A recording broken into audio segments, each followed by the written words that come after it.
Bukit Merah this morning asked a question on MM2H, and the minister answered saying that this MM2H is targeting the quality participants instead of the quantity.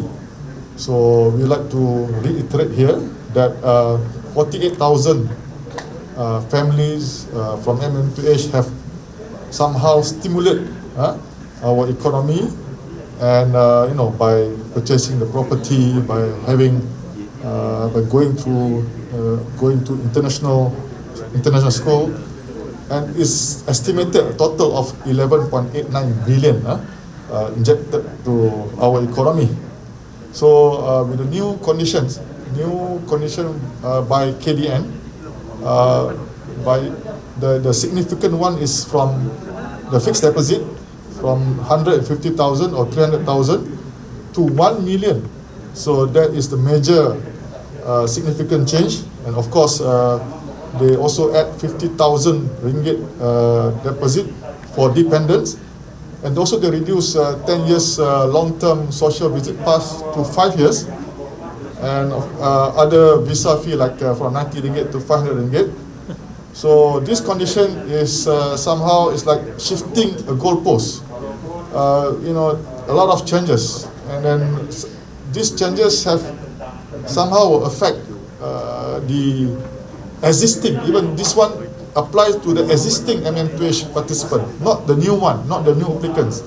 It's also applied to those who have been in the country. So we are afraid these changes will affect the exodus of the current MM2H participants, and we will lose to the country like Thailand in terms of attracting MM2H participants. Even Sultan Johor have also expressed his concern.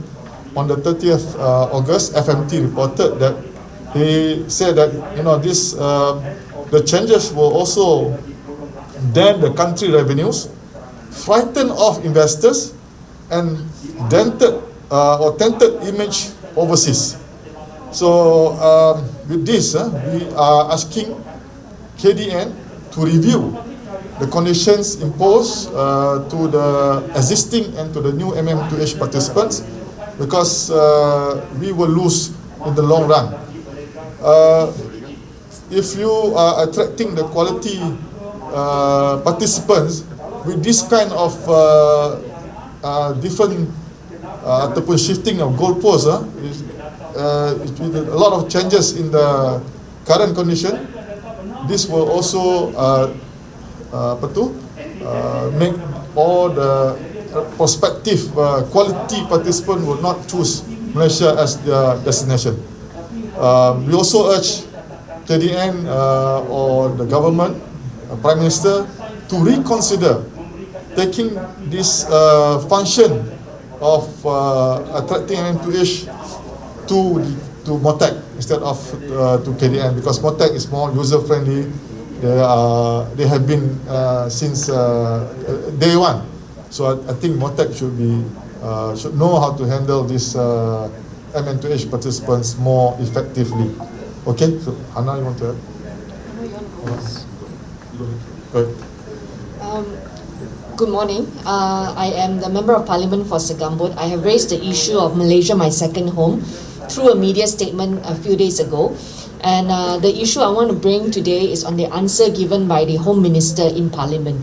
He has said that they are reviewing the conditions of Malaysia, my second home, because of security reasons, and they want to make sure that they are only attracting quality visa holders.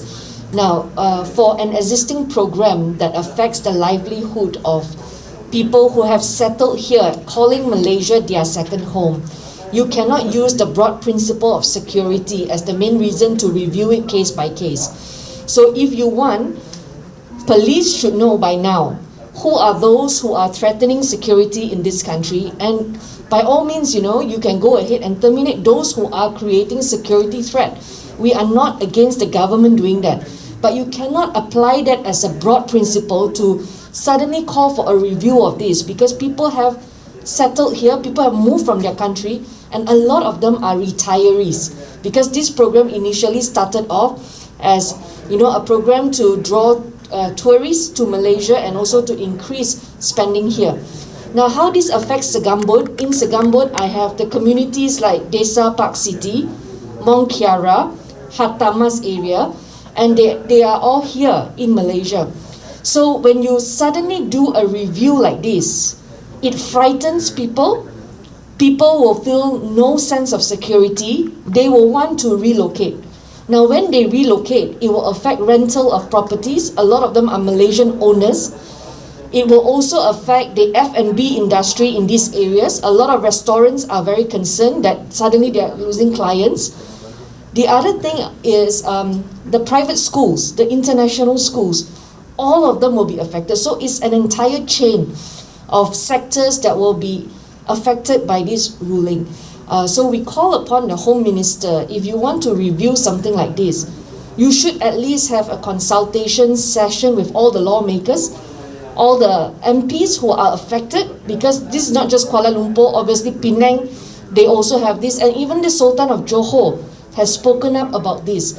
And so it affects many states and many other MPs. So I ask that Home Minister will seriously listen to what we have to say. Today we didn't have enough time to raise all the questions we want, but like what a lot of other MPs have said, like YB Khalid Samad has said, if you are concerned about security, then you shouldn't be talking about 1 million as a threshold, right? So by now, what I'm saying is Home Ministry will already know who are those who are posing a security threat. So take action on those. Don't have to apply this on every single person and say go by case by case. The last thing we need is more bureaucracy. At this moment, a lot of people who want to have dealings with our government agencies, because of COVID, they have to go by way of appointment. So it's not easy. If you are not connected to somebody, it's not easy to get an appointment slot, or you know, if people don't know how to find their ways around this. So you want to be business friendly, you want to attract tourists, especially if you're competing with so many other countries in this region. If I'm earning 40,000, I have Singapore as an option. Why should I come to Malaysia? But you want to sell Malaysia as an attractive destination to all these potential tourists. In our areas, a lot of families are affected because they call Malaysia their second home, they come and resettle. But when you suddenly make an announcement like that, and we're going to look at it case by case, of course people will make plan B. People will think about leaving, right? And this will ultimately come back and affect Malaysian residents who are doing businesses in this area.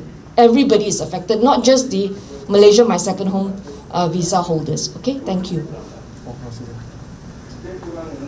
Hello, I'm Wong Hon Wai, Member of Parliament for Bukit Bendera. So this morning I asked a question on the MM2H as well as I have been following up on this issue and then have raised several times in Parliament on the MM2H issue because in my constituency, Bukit Bendera and Penang, there are a big group of MM2H communities.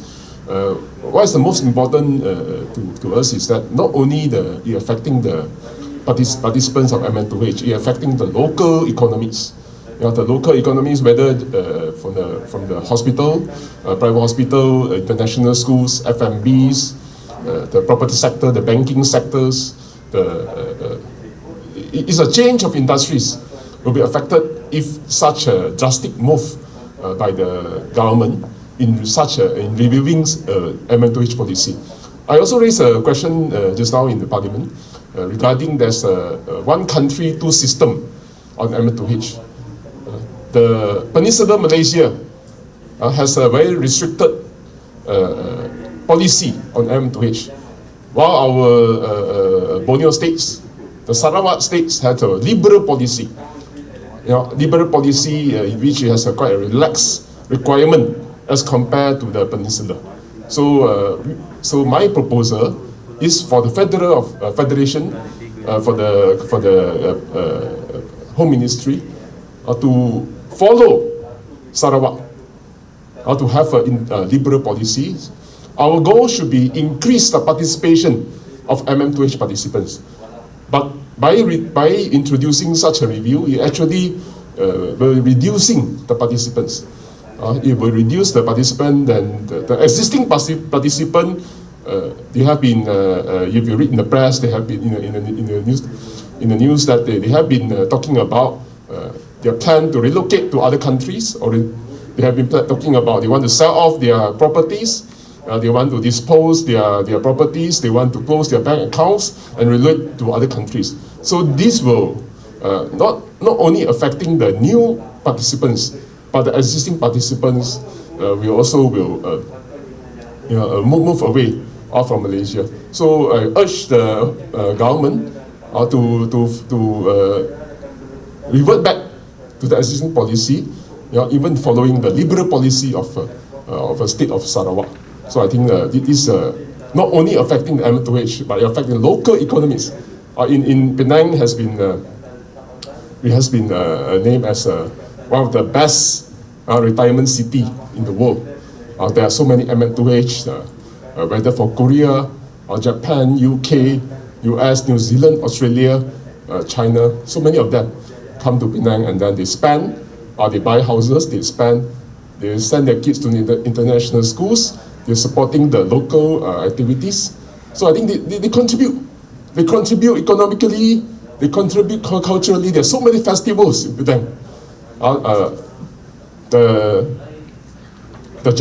Japanese, So it's a whole of, not only economics. The whole ministry shouldn't consider the whole issue as a security issue.